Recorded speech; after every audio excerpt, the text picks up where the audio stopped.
So he is guilty of being on the way to go find some prostitutes? Is that what's going on? Because if so, Diddy didn't do it.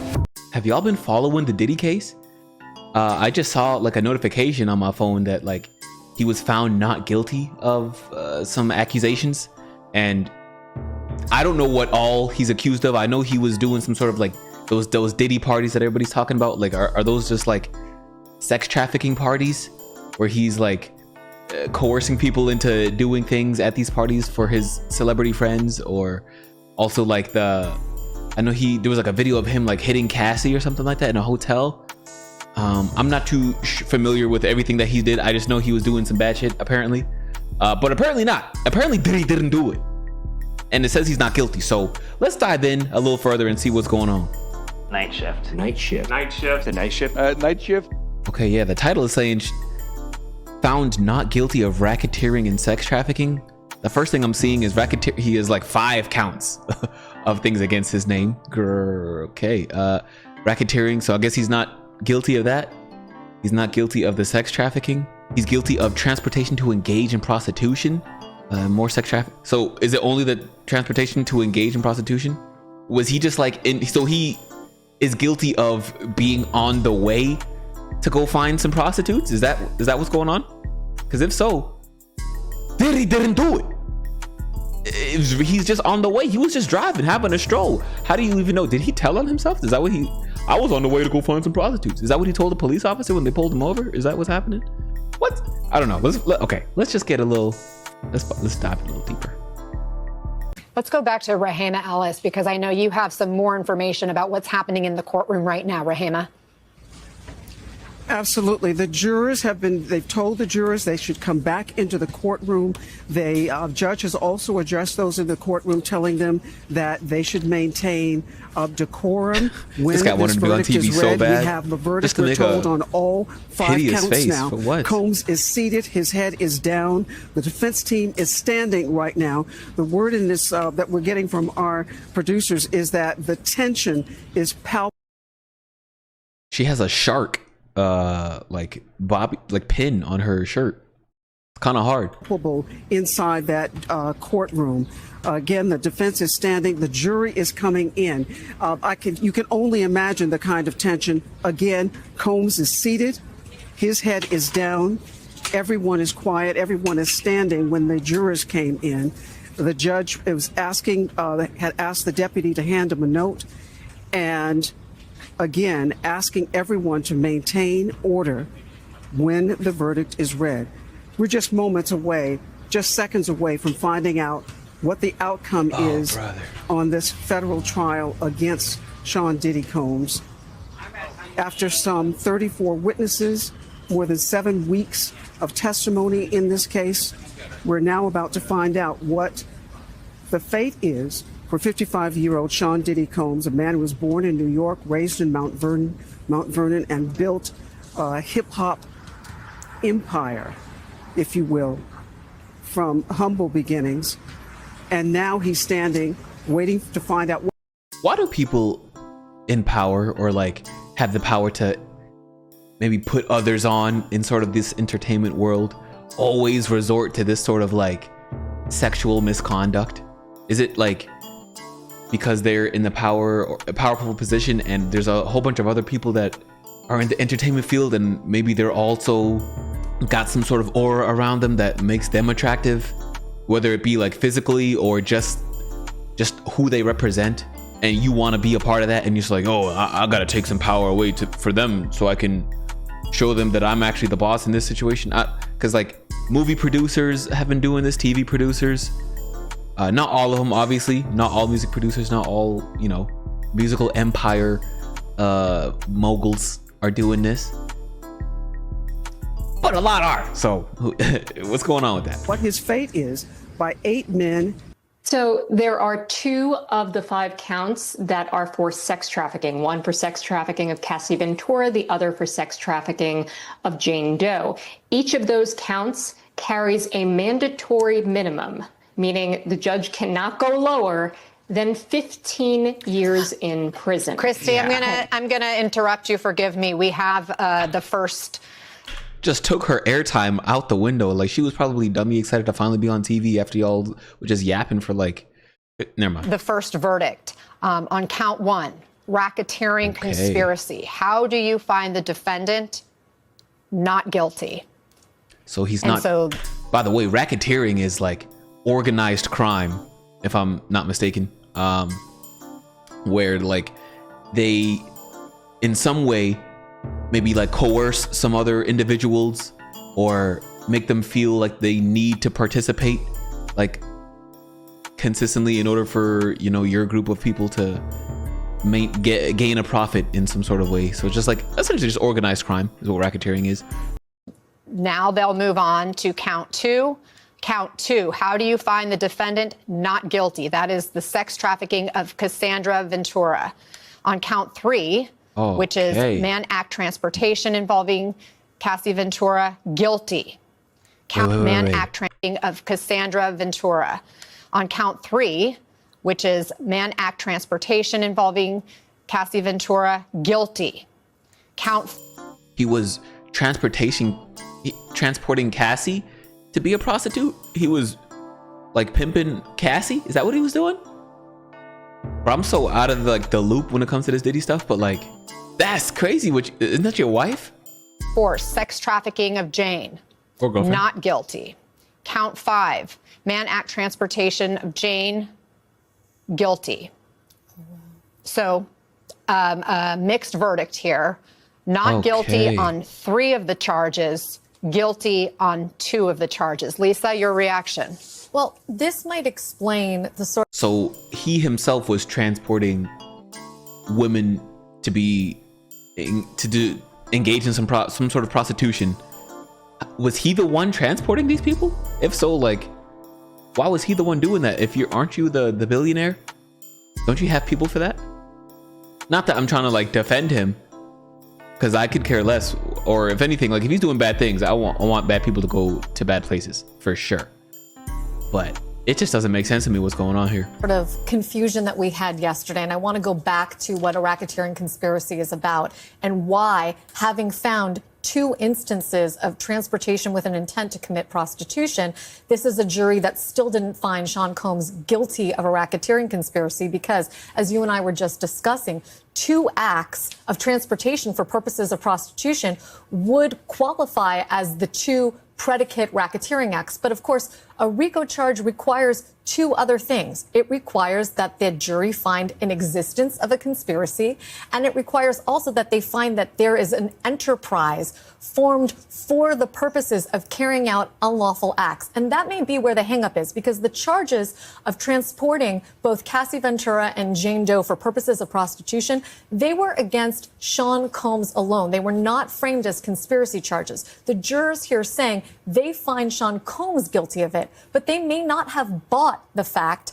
that, for example, to the extent that people in his business life, people who were employees of Combs Enterprises, which even the prostitution concedes is also a legitimate business, they may not have accepted that Sean Combs was simultaneously running a criminal enterprise largely fueled by people who were legitimate employees of his other businesses, including his chief of staff, his heads of security, multiple personal assistants. According to the prosecution's theory of the case and testimony that they obtained, all of those people were intimately involved in facilitating Sean Combs's 2 decades-long pattern of sex trafficking and abuse of these women. Again, based on this verdict, you may have a jury that just didn't buy that part. They may have thought Sean Combs did this alone, but he wasn't responsible for sex trafficking his ex-girlfriends. At worst, he transported them different places, both within the United States and outside the United States, for the purposes of engaging in commercial sex acts with escorts whom he procured, or that the girl.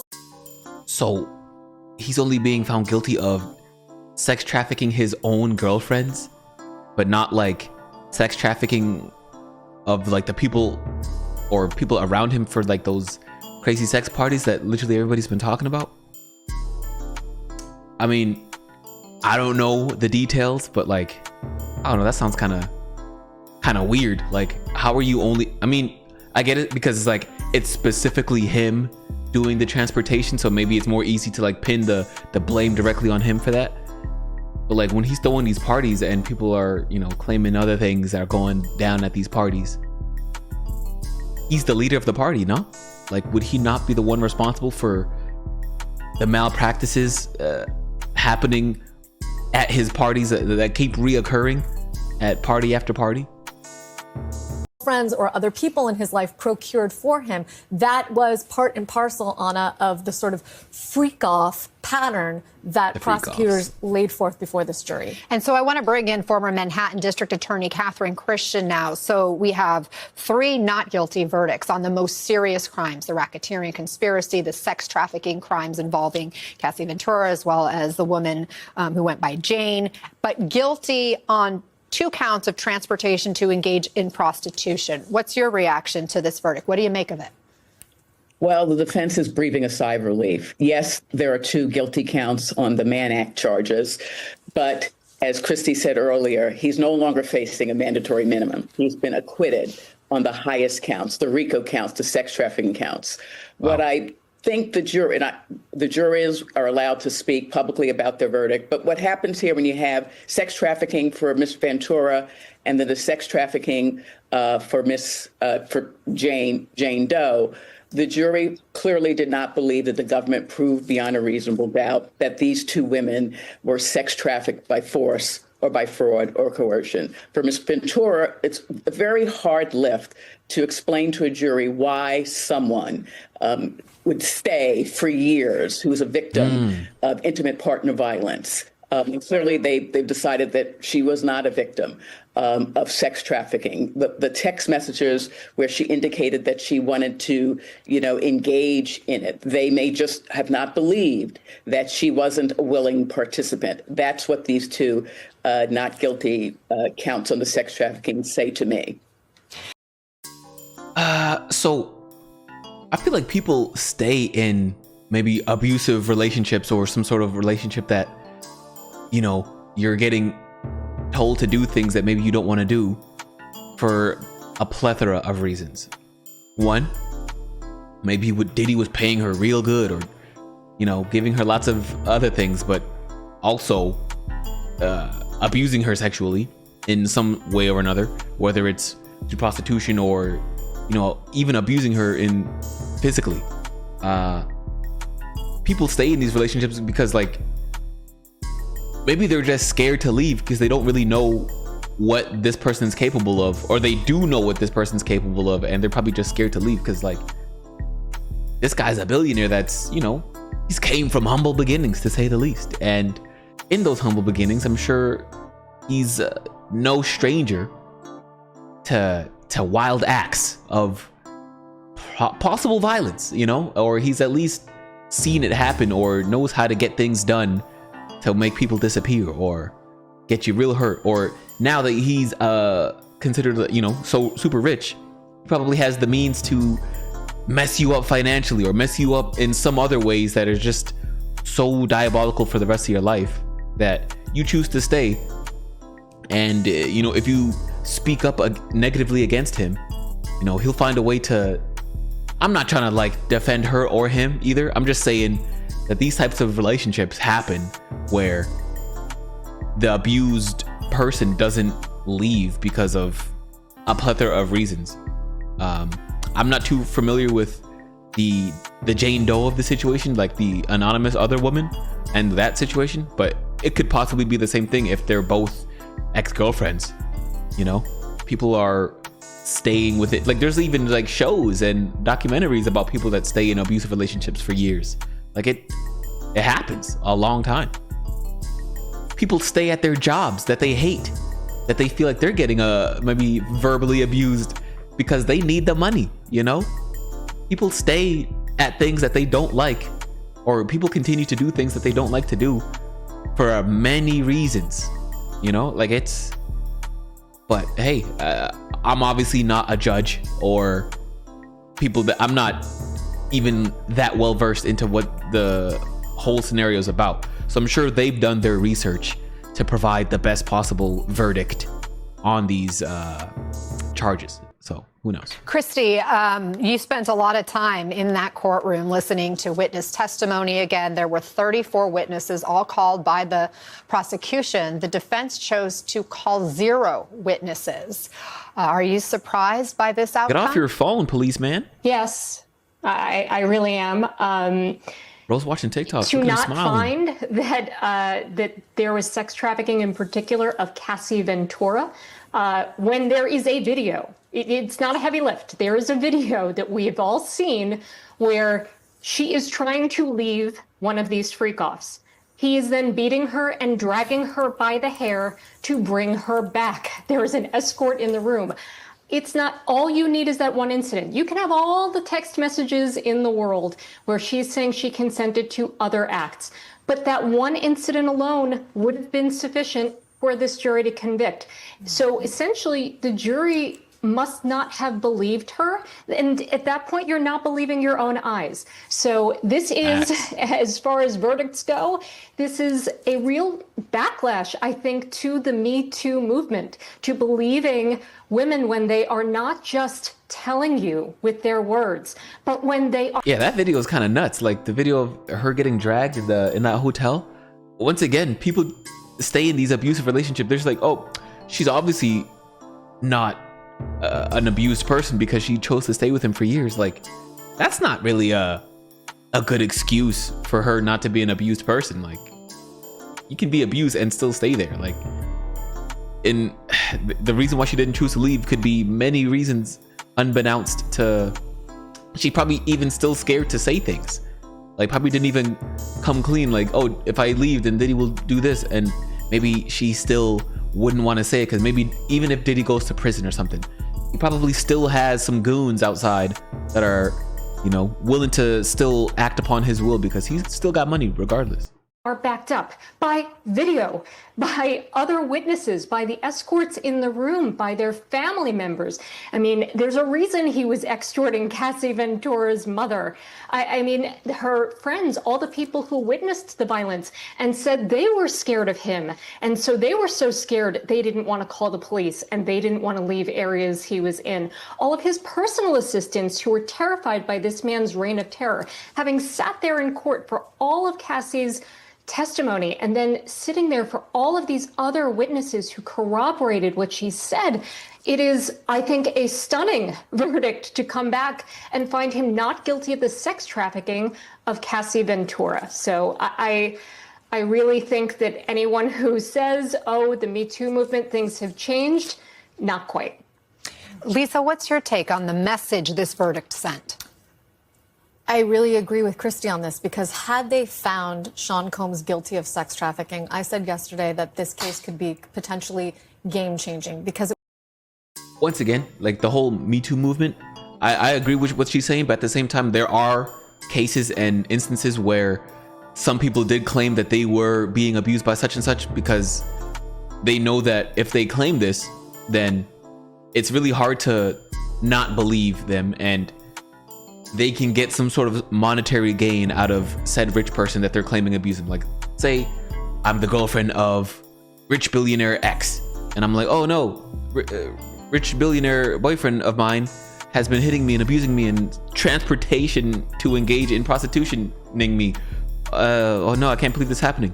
Now I require lots of money from this person and for them to go to jail because also I want to write a book and blah blah blah. And so just like they get attention, even if none of these things happen, like sometimes it's really a gray area to disprove or prove a lot of these things.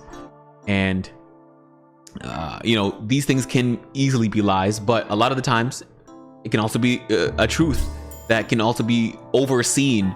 Like maybe that's what's happening here, maybe that's not, but it just seems so odd that like she's clearly getting abused in a hotel and they're saying like, oh no, why would you choose to stay? Obviously you're not really that abused if you're choosing to stay. Like there is so much more that could go into this. It was asking the jurors to accept that you could be in a relationship with somebody that in some respects looked consensual and yet was still not only exploitative, but coercive, involved force as a means to your own sexual gratification. And particularly in the rebuttal argument, which I have to commend Christy for pointing out to me how exemplary it was. Maureen Comey, who was the lead prosecutor, emphasized to the jury one of the things Christy just said. They only needed to find one incident, even if they thought that at other times in the relationship that she consensually engaged in the freak-offs, that, for example, at the beginning of their relationship, she might have the fact that that's a coined term now, freak-offs, is nuts, bro.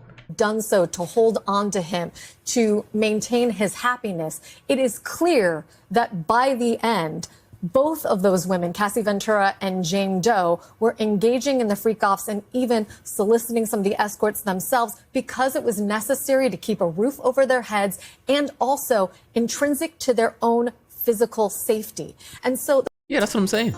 People choose to stay in these relationships for so many other reasons. They're getting paid well. They need to, they don't want to be homeless. They don't really have any other skills because this person has deprived them of doing the things that they wanted to do for so long that now they really only know how to be this guy's girlfriend. And if they do leave, who knows what this man is capable of doing?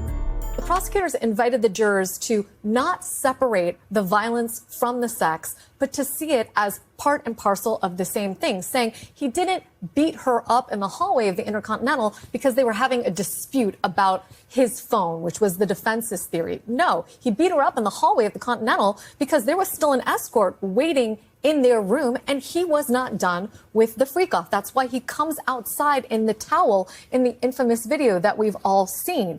Oh, man, yeah, this is gonna, well, maybe not the same levels as, what's his name? O.J. Simpson, in terms of how split the community was about this. But is the trial over now? Like, is Diddy going to prison for the prostitution things? When does it end? Or are there still more things to come out after this? Like, is it over? I have no idea how this goes, but it just seems odd that that's the reason that they gave, was the fact that she chose to be there for so long. So clearly she must have been like consenting to it because she stayed there for a long time. Like, that's so dumb. Like, there's so many instances of people doing this and still getting abused. Like, it almost seems like, I don't know, that seems confusing. Like, but once again, I wasn't there. I wasn't in the courtroom. I don't know how all this goes. I wasn't doing the research. I'm not the lawyers that have dug up the evidence and stuff like that. So who knows? But what do y'all think about this case? How do y'all feel about said verdict, about the guilty, non-guilty situations here for these different charges against him? I don't know. It just seems odd. But leave your comments down below. Like and subscribe if you made it this far. It really helps me out. And peace and love. I love y'all. Bye.